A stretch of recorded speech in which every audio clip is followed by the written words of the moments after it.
வணக்கம். இன்னைக்கு நம்ம இந்த வீடியோல எதை பத்தி பார்க்க போறோம் அப்படின்னு பார்த்தீங்கன்னா, 12ஆம் வகுப்பு கணக்கு பதிவியல் அலகு 1 முழுமை பெறா பதிவேடுகளில் இருந்து கணக்கு அப்படிங்கிறதுல இருந்து தான் நம்ம இன்னைக்கு பார்க்க போறோம்.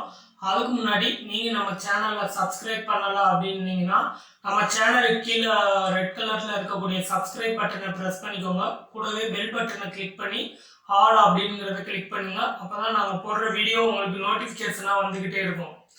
இப்போ நம்ம இந்த வீடியோவில் 12ஆம் வகுப்பு கணக்கு பதிவியலில் அலகு 1ல் ஏற்கனவே பயிற்சி கணக்கு 1லேருந்து 12வது சம் வரையும் இதுக்கு முந்தின வீடியோவில் போட்டிருக்கோம். அதை பார்க்கணுன்னா கீழே இருக்கக்கூடிய லிங்க்கை கிளிக் பண்ணி கீழே லிங்க் தரேன், அதை கிளிக் பண்ணி வீடியோவை பார்த்துக்கோங்க.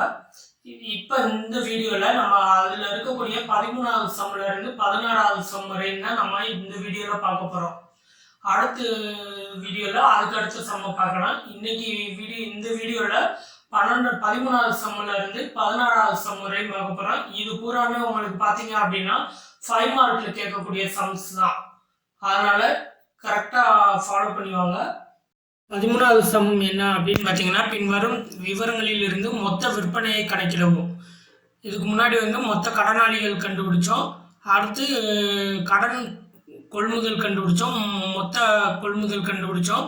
இப்போ கடன் விற்பனை போன சம்மில் கண்டுபிடிச்சோம். இந்த சம்மில் என்ன கண்டுபிடிக்கிறோம் அப்படின்னோம்னா மொத்த விற்பனையை கணக்கிடவும் கேட்டிருக்காங்க.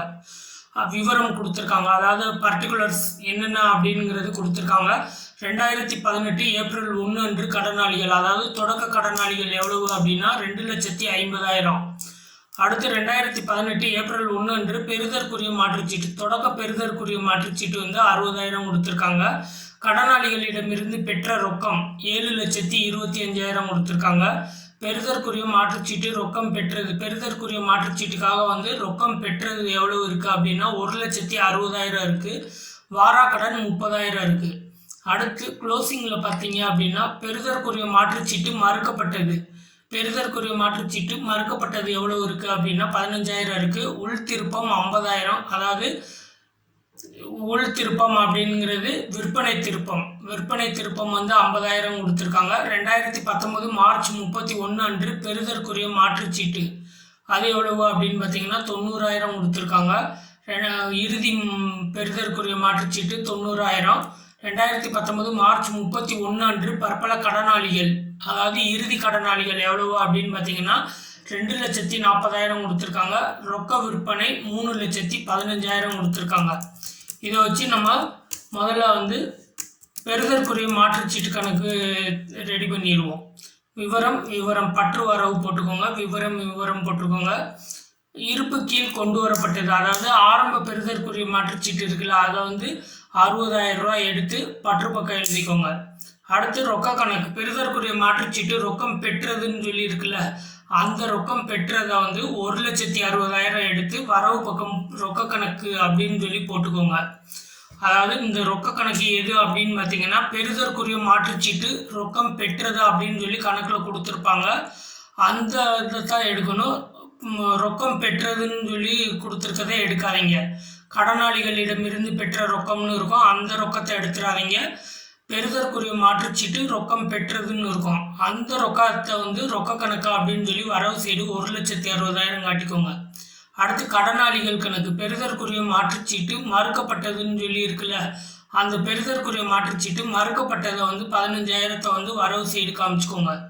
அடுத்து இருப்பு கீழ் இறக்கப்பட்டது, அதாவது இறுதி பெறுதற்குரிய மாற்றுச்சீட்டு இருக்குல்ல 90,000, அதை வரவு சைடு காமிச்சுக்கோங்க. இப்போ எல்லாத்தையும் கூட்டுனீங்க அப்படின்னா வரவு சைடு 2,65,000 இருக்கும்.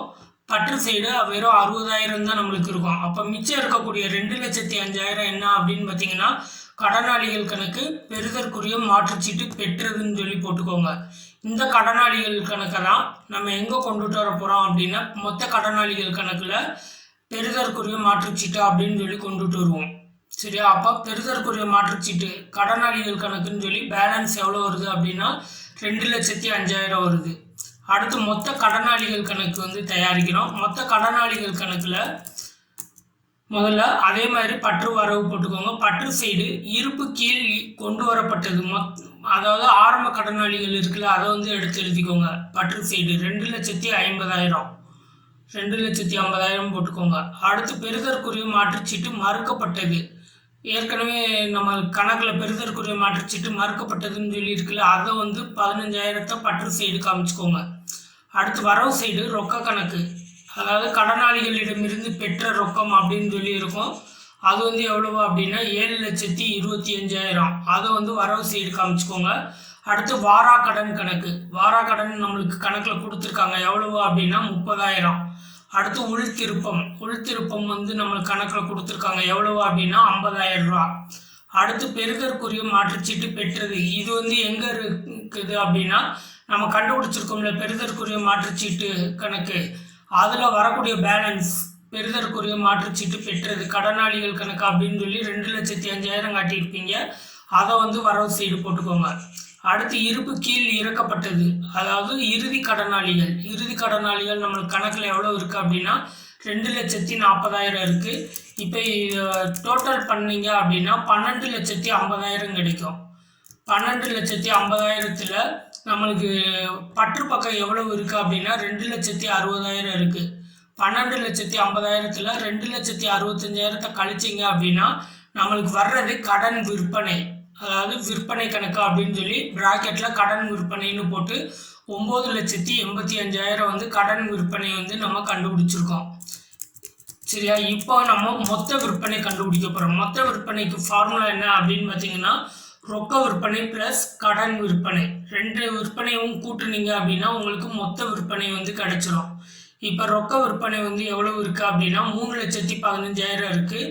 ப்ளஸ் கடன் விற்பனை இப்போ நம்ம கண்டுபிடிச்சது 9,85,000. இது ரெண்டையும் கூட்டினீங்க அப்படின்னா 13 லட்சம் வரும். அதுதான் மொத்த விற்பனை. இதுதான் 13வது சம்மில் நம்ம பார்த்துருக்குது. என்னென்ன பார்த்தோம் அப்படின்னா பெறுதற்குரிய மாற்றுச்சீட்டு கணக்கு தயார் பண்ணோம்.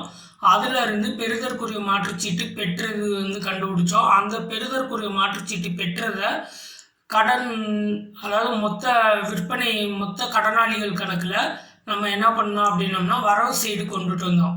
வரவு சைடு அந்த பெறுதற்குரிய மாற்றுச்சீட்டு பெற்றது அப்படின்னு சொல்லி கொண்டுட்டு வந்து இப்போ பேலன்ஸ் பார்த்தோம் அப்படின்னோம்னா நம்மளுக்கு கடன் விற்பனை கிடைச்சிரும். அப்போ அந்த கடன் விற்பனையும் ரொக்க விற்பனையும் கூட்டிட்டீங்க அப்படின்னா மொத்த விற்பனை நம்மளுக்கு கிடைக்கும்.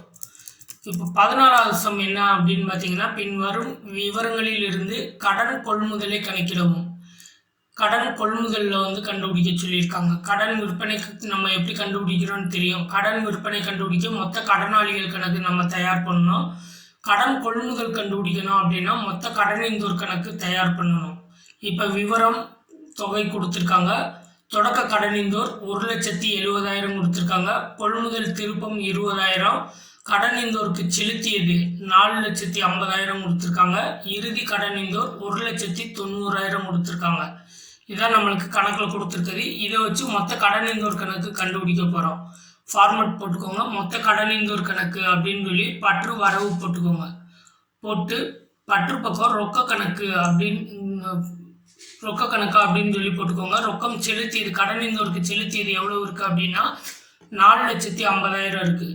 வரவு சைடு இருப்பு கீழ் கொண்டு வரப்பட்டது, அதாவது ஆரம்ப கடனிந்தோர் கொடுத்துருக்காங்கல்ல, அந்த ஆரம்ப கடனிந்தோர் தொடக்க கடனிந்தோர் எவ்வளோ கொடுத்துருக்காங்க அப்படின்னா 1,70,000 கொடுத்துருக்காங்க. அதை வரவு சைடு காமிச்சிருங்க.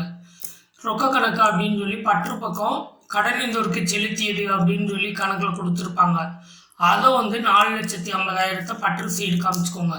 அடுத்து கொள்முதல் திருப்ப கணக்கு. கொள்முதல் திருப்பம் நம்மளுக்கு கணக்கில் கொடுத்துருக்காங்க எவ்வளவு அப்படின்னா 20,000 கொடுத்துருக்காங்க.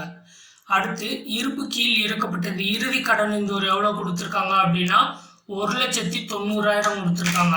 அப்போ அந்த 1,90,000 மூணையும் கூட்டுனீங்க அப்படின்னா 6,60,000 நம்மளுக்கு டோட்டல் கிடைக்கும். அதில் இருப்பு கீழ் கொண்டு வரப்பட்டதுன்னு சொல்லி வரவு சைடு எவ்வளோ இருக்குது அப்படின்னா 1,70,000 இருக்குது. அதை கழிச்சிங்க அப்படின்னா 4,90,000 பேலன்ஸ் வரும். அதுதான் என்னது அப்படின்னா கொள்முதல் கணக்கு, அதாவது கடன் கொள்முதல் அப்படின்னு சொல்லுவாங்க. இவ்வளவுதான் நம்ம 14வது சம்மில் வெறும் கடன் கொள்முதல் எவ்வளவு அப்படிங்கிறத மட்டும்தான் கண்டுபிடிக்க போகிறோம். அதனால எது மட்டும் தயாரித்தா போதும் அப்படின்னா மொத்த கடனிந்தோர் கணக்கு மட்டும் தயாரித்தா போதும். 15வது சம் என்ன அப்படின்னு பார்த்தீங்கன்னா பின்வரும் விவரங்களில் இருந்து மொத்த கொள்முதலை கணக்கிடவும். இதுக்கு முன்னாடி சம்மில் கடன் கொள்முதல் மட்டும் கண்டுபிடிக்க சொல்லியிருந்தாங்க. இந்த சம்மில் மொத்த கொள்முதலை வந்து கண்டுபிடிக்க சொல்லியிருக்காங்க. விவரம் தொகை போட்டிருக்காங்க.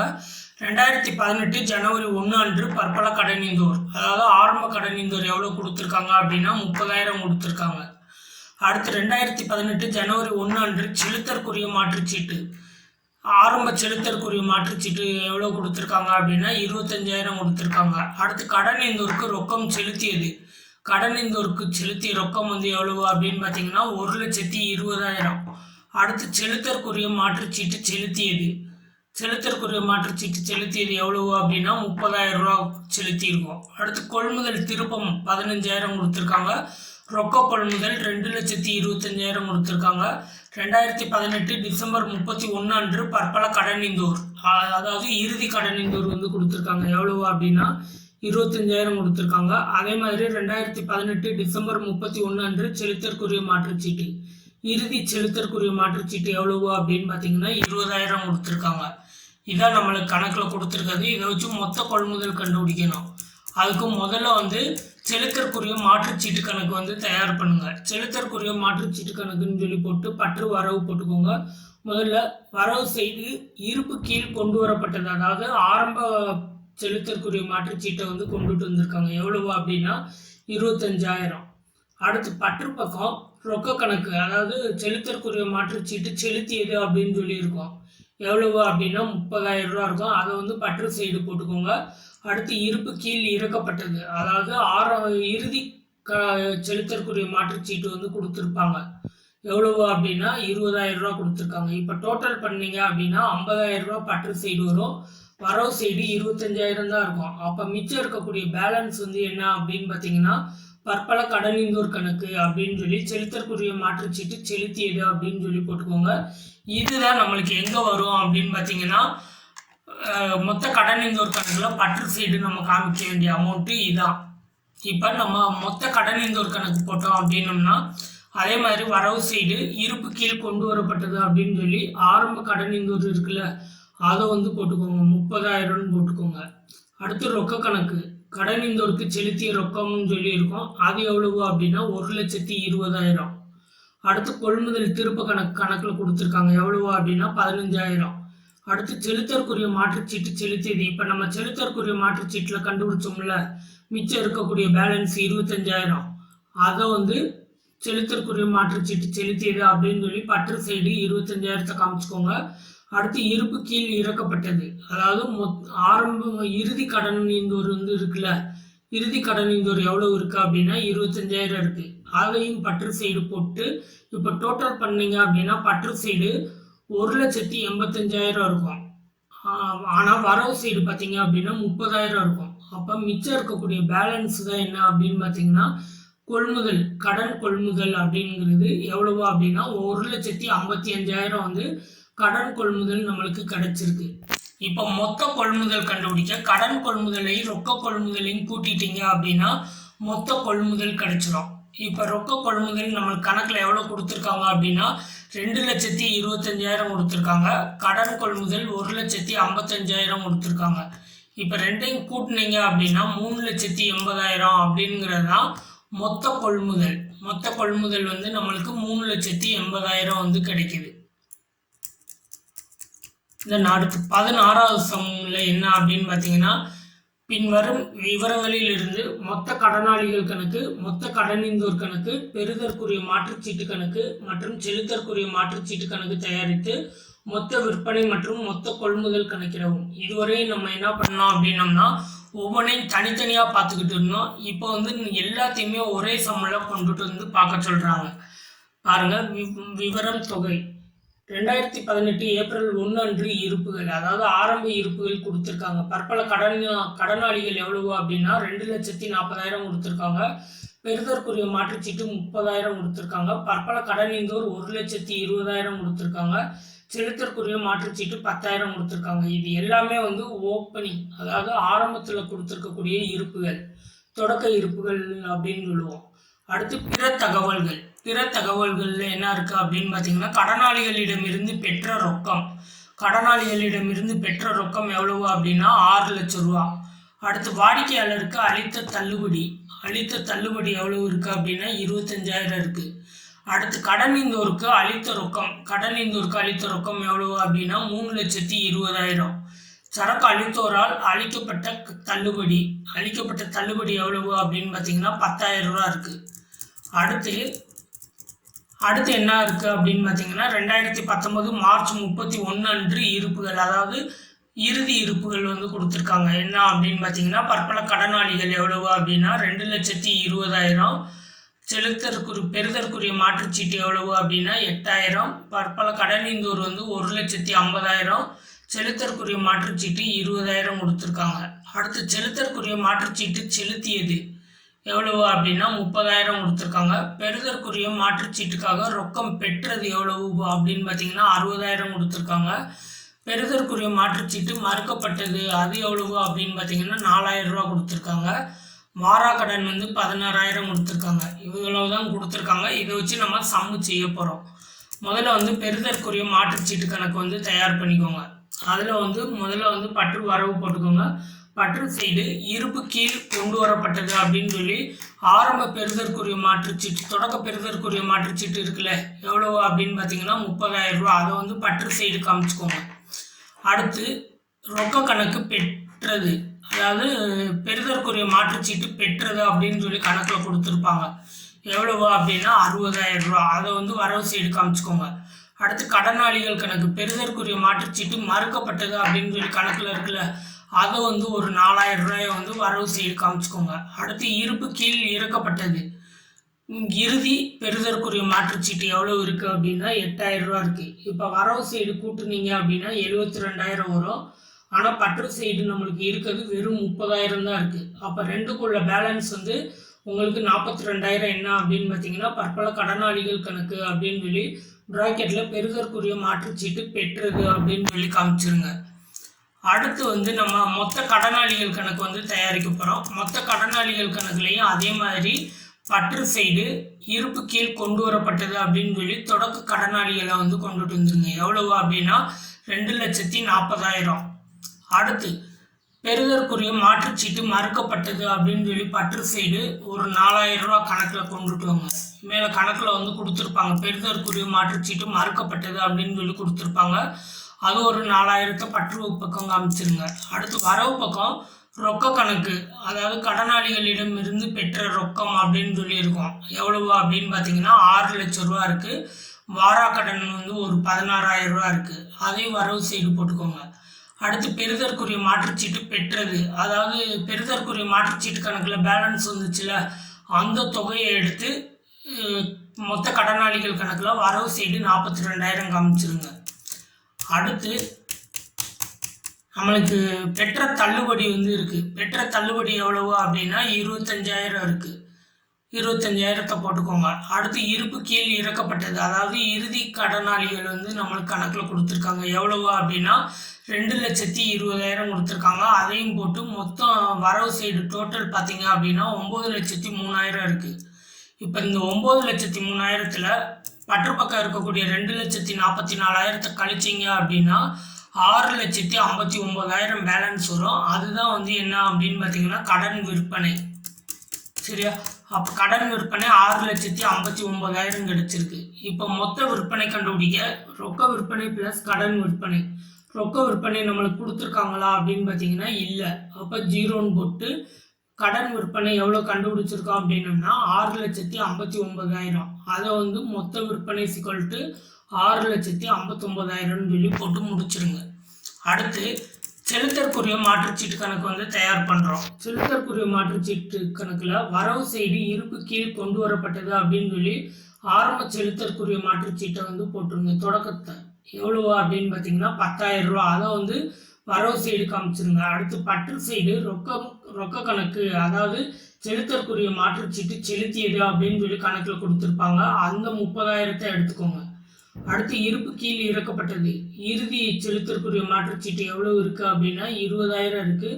இப்போ கூட்டினீங்க அப்படின்னா பற்று பக்கம் 50,000 வரும். ஆனால் வரவு பக்கம் 10,000 மட்டும்தான் இருக்குது. அப்போ மிச்சம் வரக்கூடிய பேலன்ஸ் 40,000 என்ன அப்படின்னு பார்த்தீங்கன்னா பற்பல கடனீந்தோர் கணக்கு, அதாவது செலுத்தற்குரிய மாற்றுச்சீட்டு செலுத்தியது அப்படின்னு சொல்லி போட்டு முடிச்சிருங்க. அடுத்து மொத்த கடனீந்தோர் கணக்கு வந்து தயார் பண்ணணும். மொத்த கடனீந்தோர் கணக்குலையும் அதே மாதிரி வரவு சைடு இருப்பு கீழ் கொண்டு வரப்பட்டது அப்படின்னு சொல்லி ஆரம்ப தொடக்க கடனின் தூரம் வந்து எழுதிக்கோங்க. 1,20,000 வந்து எழுதிக்கோங்க. அடுத்து வரவு பற்று பக்கம் ரொக்க கணக்கு, அதாவது கடனிந்தோருக்கு செலுத்திய ரொக்கம் அப்படின்னு சொல்லி இருக்கும். எவ்வளவு அப்படின்னா 3,20,000 இருக்கும். அதை அப்படியே போட்டுக்கோங்க. அடுத்து அளித்த தள்ளுபடி வந்து எவ்வளவு அப்படின்னு பார்த்தீங்கன்னா 10,000 ரூபா கணக்கில் கொடுத்துருப்பாங்க. அதை வந்து போட்டுக்கோங்க. அடுத்து செலுத்தற்குரிய மாற்றுச்சீட்டு செலுத்தியது. இது வந்து நம்மளுக்கு செலுத்தற்குரிய மாற்றுச்சீட்டில் பேலன்ஸ் வந்துச்சுல, அந்த பேலன்ஸ் வந்த தொகை 40,000 ரூபா. அதை வந்து பற்று பக்கம் போட்டுக்கோங்க. அடுத்து இருப்பு கீழ் இறக்கப்பட்டது, அதாவது இறுதி கடனிந்தோர் வந்து எவ்வளோ கொடுத்துருக்காங்க அப்படின்னா 1,50,000 கொடுத்துருக்காங்க. இப்போ பற்று பக்கம் கூட்டினீங்க அப்படின்னா 5,20,000 டோட்டல் வரும். அந்த டோட்டல்ல இருந்து வரவு சைடு இருக்கக்கூடிய 1,20,000 கழிச்சிங்க அப்படின்னா 4 லட்சம் ரூபா வந்து பேலன்ஸ் வரும். அந்த 4 லட்சம் தான் என்ன அப்படின்னு பார்த்தீங்கன்னா கடன் கொள்முதல்.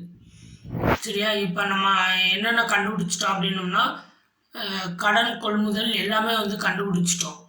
அடுத்து மொத்த கொள்முதல் எப்படி கண்டுபிடிக்கணும் அப்படின்னா மொத்த கொள்முதல் ரொக்க கொள்முதல் ப்ளஸ் கடன் கொள்முதல். ரொக்க கொள்முதல் வந்து நம்மளுக்கு கணக்கில் கொடுக்கல, அதனால 0ன்னு வச்சுக்கிறோம்.